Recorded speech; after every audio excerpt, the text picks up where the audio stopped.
কোন মশা কামড় মারলে মানুষ মরে বলেন? এটার নাম এডিস মশা। কি মশা? এডিস মশা। মশার কথা কোরআনে আছে না নাই বলেন? আছে। আজ থেকে ১৫০০ বছর আগে মশার উদাহরণ দিয়েছেন। কাফেররা বলল মাযা আরাদাল্লাহু বিহাদা মাসালা, তোমার আল্লাহর কাজ নাই কামনে কোরআনে মশার কথা বলার দরকার ছিল নাকি? কিন্তু আজকের বিজ্ঞান বলছে মশার উদাহরণ আল্লাহ পাক কেন দিয়েছেন।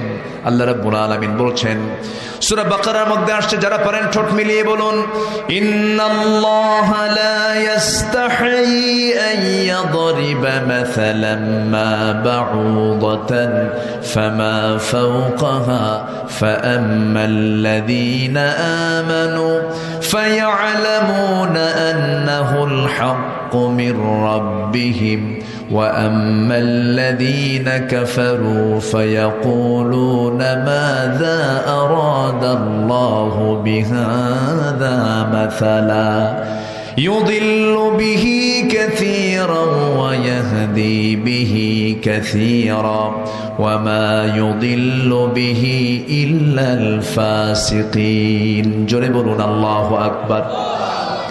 মশা কিন্তু ডেঞ্জারাস প্রাণী। মশাকে দেখে মানুষ ভয় পায় না, মানুষ মশাকে দেখে ভয় পায়। মশা মানুষকে দেখে ভয় করে না, মানুষ মশাকে দেখে ভয় করে। বলেন, মশারে টাঙায় কে? মানুষ। কাকে দেখে? মশা দেখে। আমার বন্ধুগণ, মশারি টাঙান নাই, শীতের রাত, চতুর্দিকে নেটিং করা, পাকা বাড়ি, কোথাও একটা মশাও চোখে পড়ল না।